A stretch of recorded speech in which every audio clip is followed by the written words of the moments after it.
kufsiga carruurtu ma aha arrin qofna doonayo inuu ku fikiro amaba uu ka hadlo balse xeer ilaaliye Muntaha Ibrahim ayaa waxay sheegaysaa inay tahay dhibaato ka jirta Soomaaliland kalidood kuma dhacaan waxay ku dhacaan carruur inamiya habla dumar dhalinyaro indhaxaba laakiin waxay u badan yihiin waa carruur ilaa bishii lixaad sanadkii 2019 hay'adda Horizon waxay diiwaan gelisay 32 kiis oo kufsi carruur ah oo ka dhacay Soomaaliland laakiin Siman oo ka tirsan Horizon ayaa waxay sheegaysaa in tirada kufsiga carruurtu ay intaasi ka sii badan tahay bishii toddobaad ee sanadkii 2019 hay'adda waxa soo galay 32 carruur laakiin Soomaaliland oo dhan ma aha waa Hargeysa iyo gobolka Burco ama Togdheer gabadha dhashay inanta yar ee la kufsaday waxay ka soo jeedaa gobolka Saaxil mana doonayso in magaceeda la sheego ama la isticmaalo waxaana ay sharaxaad ka bixinaysaa sida gabadheeda yar ee 5 jirka ah uu u kufsaday ninka ay jaarka ahaayeen sanadkii hore inanteed horta dhibaato adag waa soo martay markan diray in malcaamadu diray malcaamadey dhiganayeen yadiyalsa laba kale waxay haday taweyn waan ka diray labada yar baan israaciyay hadaan israaciyay hawshaas ku dhacday waxay haday malcaamadey wad gurigiisa hortiisa ninka ay hormarayeen waxay haday wuxuu abti kaaliyo biyeedin cabiya macaarufana wuu ahaa ودي قفان قرنينوها هاي بعرتي لما كو بايده markuu baadhan butiyeer in meel iska fadhiisiyay ayadu guriga la tagay inantii yarayda hawl umu yaraysan uu kufsaday dhakhtar baan geeyay Caasha Aadan waa agaasimaha guud ee cisbitaalka Berbera hooyadaas way noo timi iyada qudheedu malaka ma fikiraynin wax kale ee waxay istroon ilmahan infectionku ka dhamaan waayay dhakhtarkii geeyay dabadna dhakhtarkii markuu ilmihii immediately arkay uu arkay in lagu xadgudbay ilmahan dabadna baadhitaankii caadiga ahaa ee kufsiga ahaa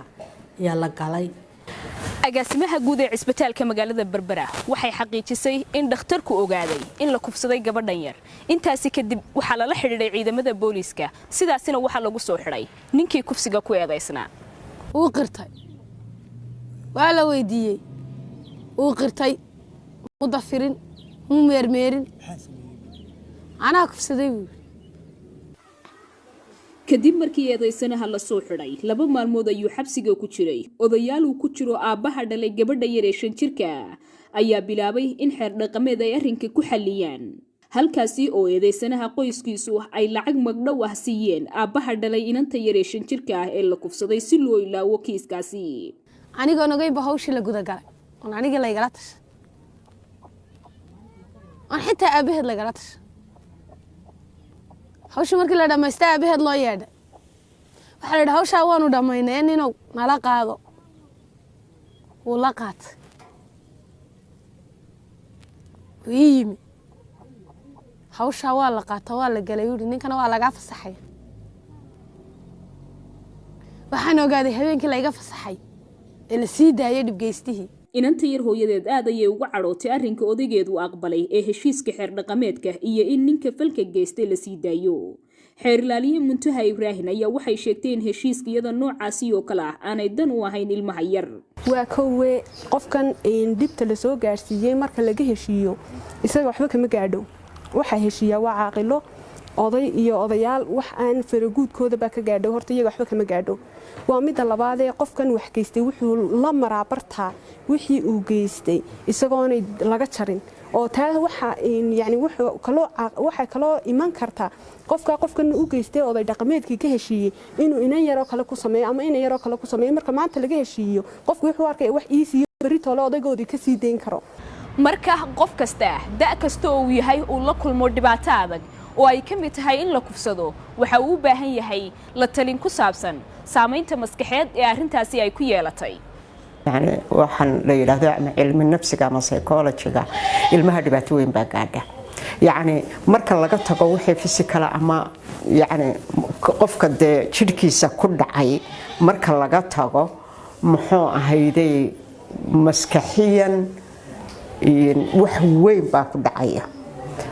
Caasha waxay sheegaysaa in xaruntoodu ay eegaan ilaa 18 kiis bishii halka ilmaha ugu daada yaree la kufsaday ee kiiskiisa ay helaan uu jiray 8 bilood waxaana ay sheegaysaa in dadweynaha ku nool deegaanada magaalooyinka ka baxsani aysan haysanin fursad badan oo ay ku helaan adeeg amaba taageero kulley anigu case baan xusuusanahay inay yaro 8 bilood jirta weli naaska hooyadeed shaqaysa marka muxuu ahaa inantaa yar ilmo yaroo kale oo 12 jir baa lagaga tegay dabadeetana inantii yareedna kuwii kale oo malcaamada ka imanayay bay sharaab doonto kaligeed bay ka tagtay marka kulley qofuun muxuu ahaa xaafadda ah laakiin kuraya nin weyn aan ahayn ayaa inantii yareed ka shaqaystay inantii yareed dhakhtarkanaaba la soo dhigay waxaan leeyahay dugtoonaada waxaan leeyahay hadiyad ilaahay ku siiyo oo ilmo ka qaalisan ma jiro ilmahaaga ilaasho